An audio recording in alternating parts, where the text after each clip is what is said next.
My fiancé posted, "Last night of freedom," with photos from a club, sitting on another man's lap.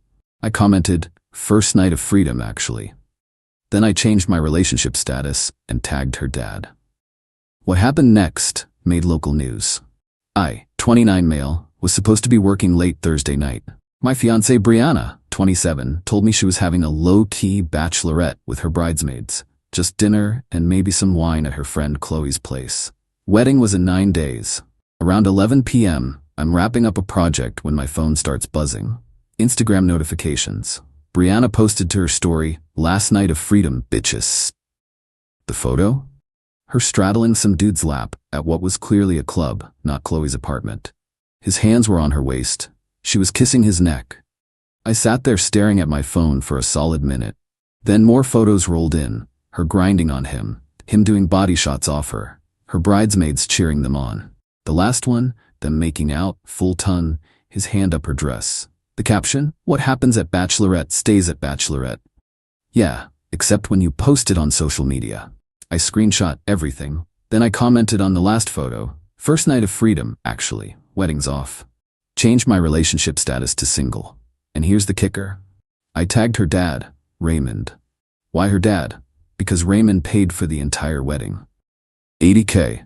Venue, catering, the works. And he specifically told Brianna no wild bachelorette party because his business partners and their families would be at the wedding.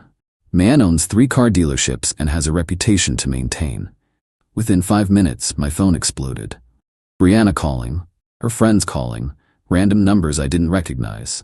I turned it off and went home. Next morning, I wake up to someone laying on my doorbell. It's Brianna's mom, Denise, and she's got Brianna with her. Bri looks rough, makeup smeared, still in her club dress, crying. "How dare you humiliate my daughter like that?" Denise screams. "She humiliated herself, I just pointed it out." Brianna tries the tears. "Baby, it meant nothing. It was just fun. All brides do this." All brides make out with random dudes and post it online?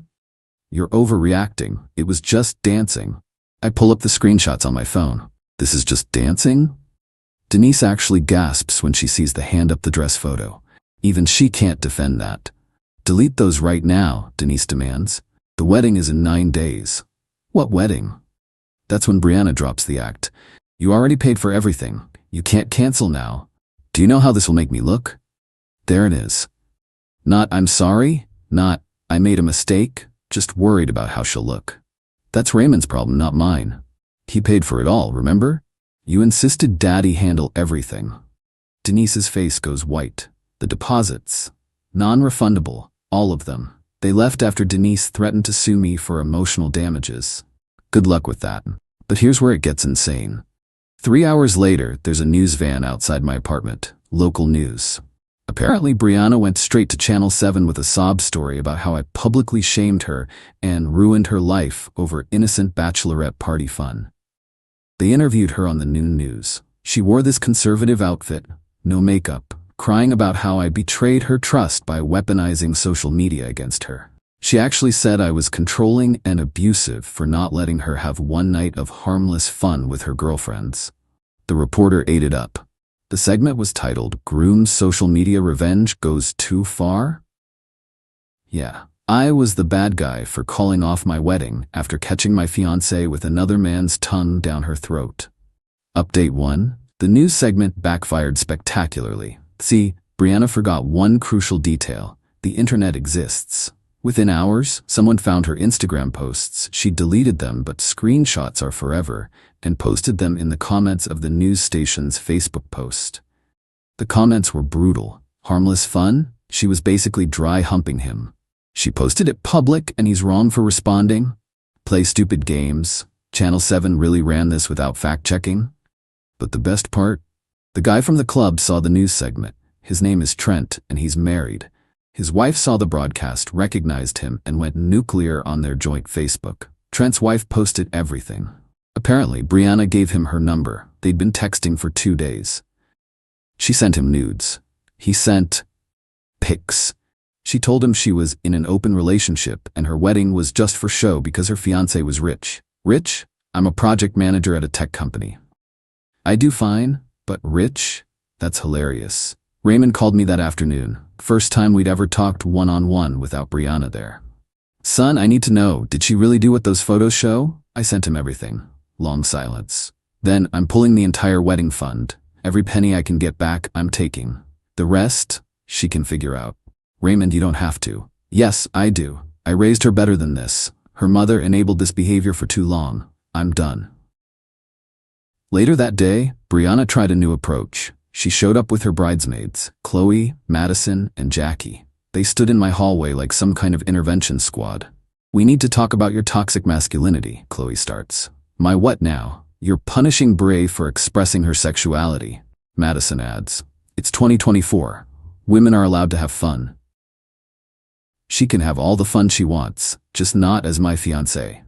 Jackie tries the guilt trip. Do you know how many people already bought plane tickets? My grandma is flying in from Florida. Sounds like a personal problem. Then Brianna goes full psycho. If you don't take me back, I'll tell everyone you hit me. Dead silence. Even her friends look shocked. Bri? Chloe whispers, you can't say things like that. Why not? He's ruining my life. I deserve. I pull out my phone and start recording. Say that again, on camera. She storms off. Her friends follow, but Madison stops and whispers, for what it's worth. I told her not to post those photos. The news did a follow-up segment that evening. This time they had Trent's wife on. She brought receipts, the texts, the photos, everything. The narrative changed real quick from controlling groom to cheating bride caught red-handed. Brianna's Instagram went private, then deleted. Her Facebook? Gone. But she wasn't done. Update 2, y'all. This woman lost her entire mind. First, she tried to salvage the wedding. Since daddy cut her off, she created a GoFundMe. Help me save my dream wedding after public humiliation. She raised $47. Someone donated $2 with the comment, for therapy. Then she pivoted. If she couldn't have the wedding, she'd take everything else. She started telling people we had a verbal agreement that I'd pay her back for the emotional labor she put into our relationship. 3 years of supporting me, apparently valued at $50K. When that didn't work, she went after my job. Emailed my boss claiming I was harassing her and creating a hostile work environment. We don't even work together. My boss, who'd seen the news coverage, forwarded me the email and said, you dodged a missile, not a bullet. But the peak insanity came Thursday. I'm at the grocery store when I get a call from my apartment complex. Someone tried to break into my unit. Security caught them. It was Brianna and some guy I'd never seen before. She told security she was my wife, not even fiancée anymore, wife, and lost her key. The guy was supposedly a locksmith she'd hired, except he was just her cousin Derek with a crowbar. Security had already called the cops. I pressed charges for attempted breaking and entering. At the station, she played every card. I left important medication inside. She's never taken medication. My grandmother's ashes are in there. Both grandmothers are alive. He stole my emotional support animal. We have no pets. The cop taking her statement looks so tired. Ma'am, you just gave 3 different reasons. Because I'm traumatized. Derek, meanwhile, threw her under the bus immediately. She said it was her apartment and she'd pay me $500 to get her stuff back. I didn't know about any of this drama. The security footage was damning. She clearly tried to pick the lock first, then called Derek with the crowbar. Premeditated attempted B&E. Her mom bailed her out that night and called me screaming about pressing charges against family. Denise, we're not family. Your daughter made sure of that when she tongued another man. It was a mistake. Haven't you ever made a mistake? Sure, proposing to her was apparently a huge one. She hung up on me. But remember Trent's wife from earlier? She reached out to me through Facebook.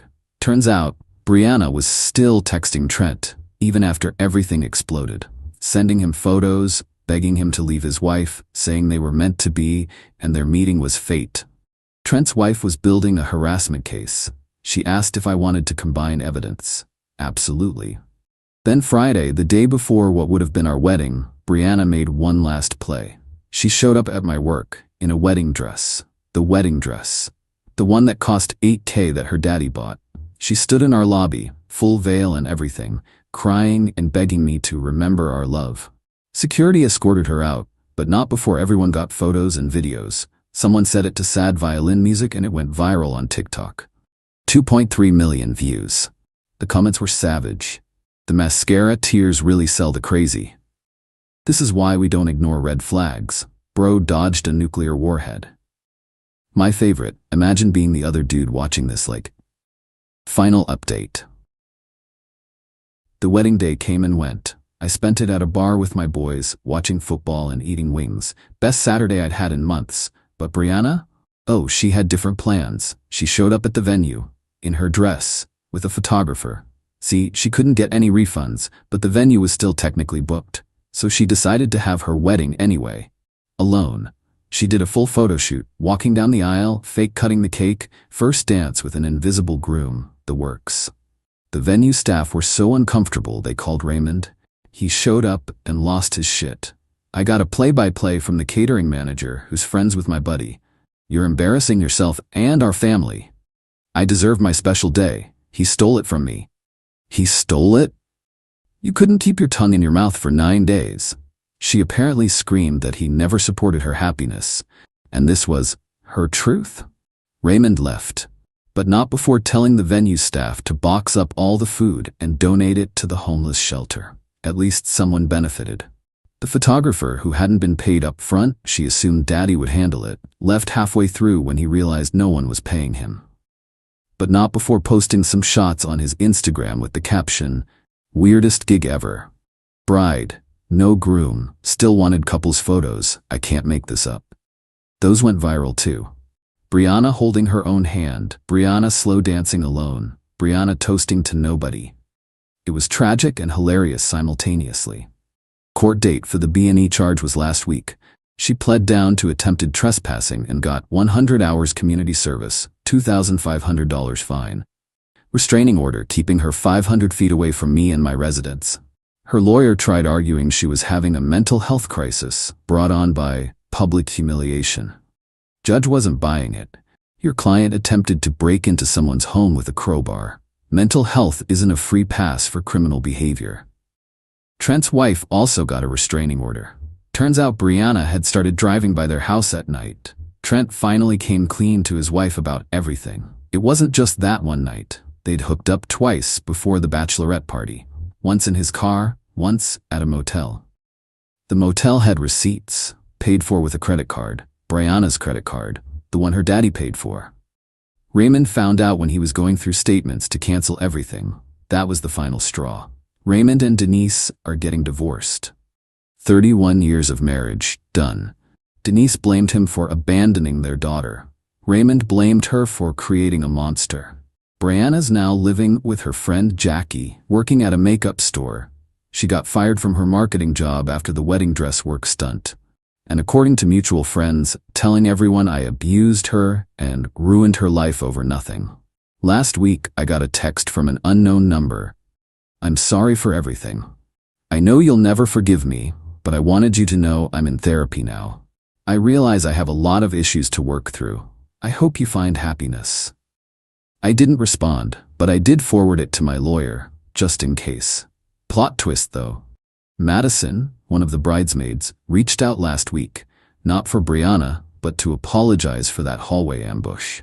We grabbed coffee. Turns out she'd been questioning their friendship for months. Brianna had apparently hooked up with Madison's ex while they were still together 2 years ago and gaslit her about it. We're not dating or anything, but we've hung out a few times. She's actually cool when she's not enabling Brianna's BS. She showed me texts from their group chat the night of the bachelorette. She was the only one saying, maybe don't post these pics, while the others encouraged it. The local news thing? They did one final segment, a "Where Are They Now" piece. They interviewed me this time. I kept it simple. I saw my fiancée cheating, ended the relationship, and moved on. Everything else was her choice. They asked if I had any regrets. Yeah, not seeing the red flags sooner. Like when she made out with a stranger at her sister's wedding and called it testing the waters. Should have run then. The reporter's face was priceless. That didn't make the final cut. As for me, life's good. Got a promotion at work. Turns out being the guy who dodged the crazy bride makes you a legend at the office. Moved to a better apartment. No memories there. Started rock climbing again. Brianna hated it, said it was too dangerous. Even got a dog. a rescue pit bull named Diesel. Brianna was allergic. She wasn't, just didn't like dogs. The best part? Running into Raymond at a coffee shop last week. He bought my coffee and said, "You know, I was planning to give you both a house as a wedding gift. Dodged that bullet too, didn't you?" We actually laughed about it. To everyone asking if I think Brianna learned anything, nah. People like that don't learn. They just find new people to blame. Last I heard, she was dating some gym bro who thinks her ex, me, was intimidated by her free spirit. Good luck with that, gym bro. You're gonna need it. Oh, and Trent? His wife divorced him. He's living in his brother's garage, paying alimony, and Brianna won't return his texts anymore. Karma's beautiful sometimes. Thanks for following this insane journey. Gonna go live my best life now with my dog, my sanity, and my tongue staying in my own mouth where it belongs. Peace out. Edit. Since some of you asked, yes, I kept the ring. Sold it and bought a sick gaming setup. Brianna can die mad about it. Edit 2. For those saying this is fake, I wish it was. My life would have been way less chaotic. But hey, believe what you want. I'm just glad it's over. Edit 3. Just found out through the grapevine that Brianna tried to sue the news station for defamation because their follow-up coverage ruined her reputation. They countersued for filing a frivolous lawsuit. She now owes them legal fees. You literally cannot make this up.